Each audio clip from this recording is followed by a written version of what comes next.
कि अचानक उसे कामिनी नजर आई। वो मैनेजर के कैबिन से बाहर आ रही थी। जब उसने अभिनव को देखा तो वो हैरान हो गई और उसे इग्नोर करने लगी। उसने अपने चेहरे के दाईं तरफ सारे बाल गिरा लिए ताकि उसे अभिनव को ना देखना पड़े। अभिनव ने भी उसे नहीं देखने का नाटक किया और सीधा अपने कैबिन में चला गया। जैसे ही वो अपने कैबिन में घुसा तो देखा कि अकरम और जेनी उसके कैबिन में बैठे हुए थे। अभिनव उन दोनों को वहां देखकर हैरान हो गया।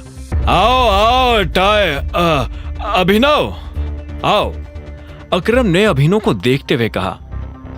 क्या हुआ, सब ठीक है? आपको कुछ चाहिए? अभिनव ने पूछा। वो ऐसे नाटक कर रहा था जैसे उसे कुछ पता ही ना हो। वो अपनी सीट की तरफ बढ़ने लगा। अकरम ने कहा, अभिनव, तुम्हारे और जेनी के बीच में जो कुछ भी हुआ उसके बारे में जेनी ने मुझे सब कुछ बताया। मैं उसी बात पर इसे डांट रहा था और मुझे लगता है कि अब इसके घर जाने का टाइम आ गया है। यह सुनते ही जेनी की आंखें फटी की फटी रह गई। वो अकरम की तरफ देख रही थी।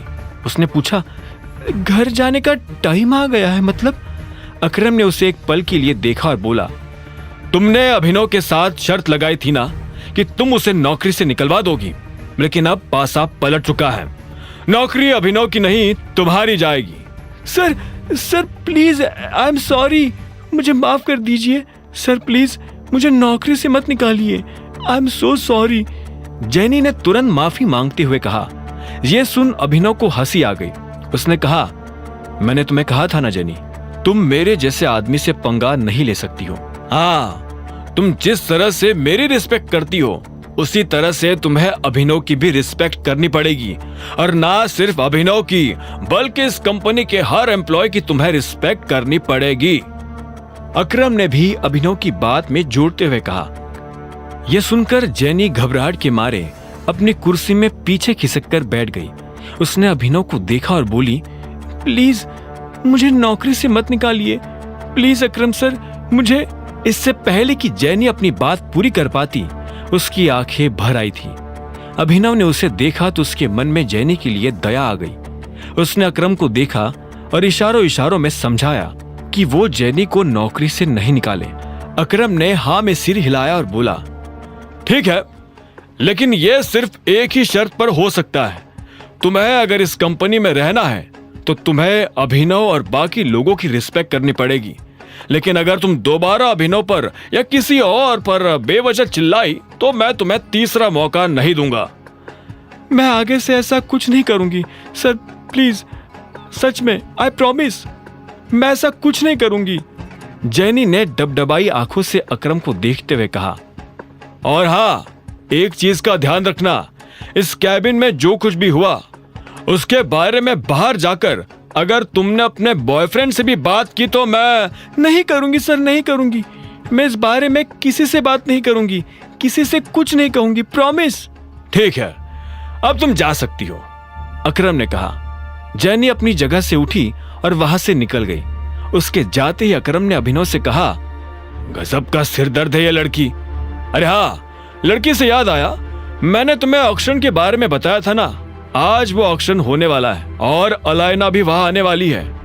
अलायना का नाम सुनते ही अभिनव के रोंगटे खड़े हो गए थे। बलराज ने पहले से अभिनव को अलायना के बारे में इतना कुछ बता दिया था कि अब वो अलायना से मिलने के लिए बेताब था। उसने कहा, हाँ, हम भी इस ऑक्शन में चलेंगे। हम नहीं, सिर्फ तुम। मैं आऊंगा पर तुम्हारे साथ नहीं। लोगों को शक होगा, हो सकता है कि मेरे साथ चलने से तुम्हें दिक्पाल छिंगावत भी मिल जाए। दिक्पाल छिंगावत का नाम सुनते ही अभिनव की आंखें बड़ी बड़ी हो गई थी। वो अपने दुश्मन से जल्द मिलना चाहता था। इतने में अकरम ने कहा, दिक्पाल से ज्यादा अलायना से बचकर रहना, she is a sweet poison. तुम्हें ले जाने के लिए मैंने अपने एक आदमी से बात कर ली है, वो तुम्हें मेरे रेस्टोरेंट से पिक कर लेगा। और हाँ, ये वीआईपी कार्ड अपने पास रखो, शहर के सभी बड़े लोगों के पास ये कार्ड है। कोई तुम्हें परेशान करे तो बस ये कार्ड दिखा देना। अभिनव ने उस कार्ड को लिया और ध्यान से देखने लगा। उस कार्ड पर निचले हिस्से में एक छोटा सा टाइगर गुदा हुआ था। अकरम ने अभिनव से कहा, अगर लोगों को पता चला कि असली टाइगर तुम हो तो लोग तुम्हें भगवान की तरह पूजने लगेंगे। यह सुनते ही अभिनव के चेहरे पर मुस्कान आ गई। और उसने कार्ड जेब में डाल दिया। अब आगे क्या होने वाला था? क्या होगा जब अभिनव मिलेगा अलायना से? और क्या वो आज अपने दुश्मन दिक्पाल को देख पाएगा? आगे की कहानी जानने के लिए देखें अगला एपिसोड सिर्फ पॉकेट एफएम के यूट्यूब चैनल पर, और द रिटर्न ऑफ टाइगर के सारे एपिसोड्स को सुनने के लिए डिस्क्रिप्शन में दी लिंक से डाउनलोड करें पॉकेट एफएम ऐप।